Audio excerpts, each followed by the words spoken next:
engagement beyond voting. Between elections, how many people get involved with the decision-making processes that affect their lives, their families, and their communities? The answer is almost none. It's hard to blame them. Politics has become a demoralizing farce.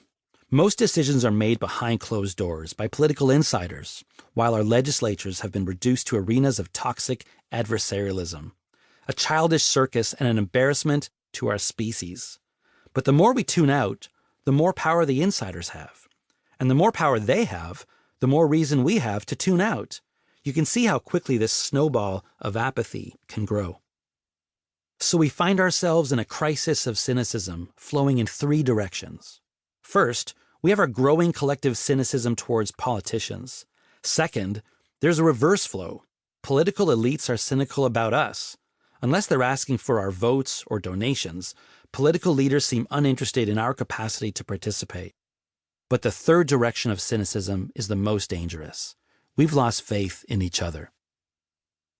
Stereotypes abound of a mindless, consumer-driven, self-absorbed society filled with people who are completely uninterested in politics, their community, or the pursuit of the common good.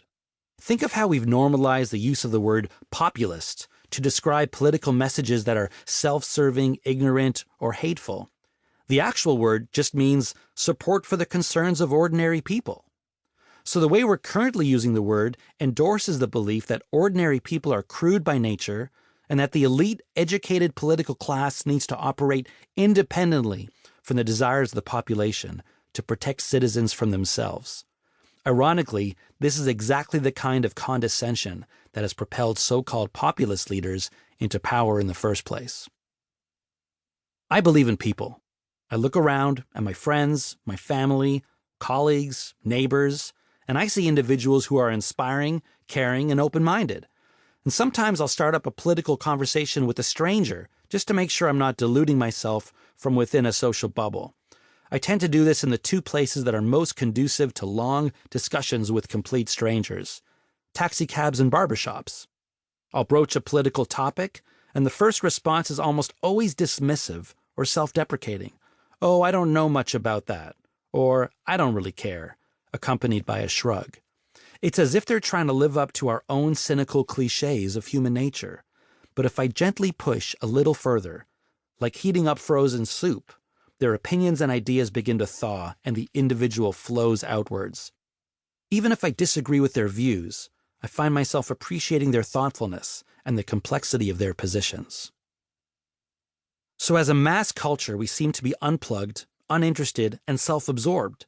But as individuals, we're curious, passionate, and contemplative.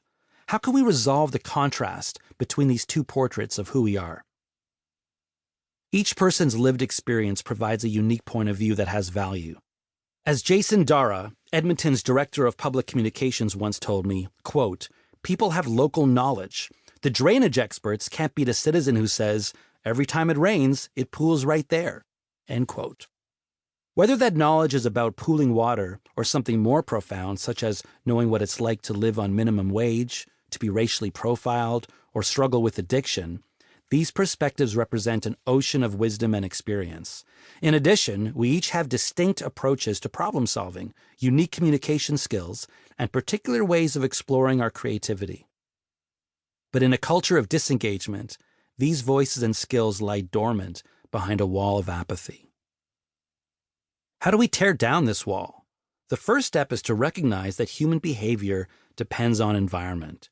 We can feel restrained or free based on where we are and what's happening around us.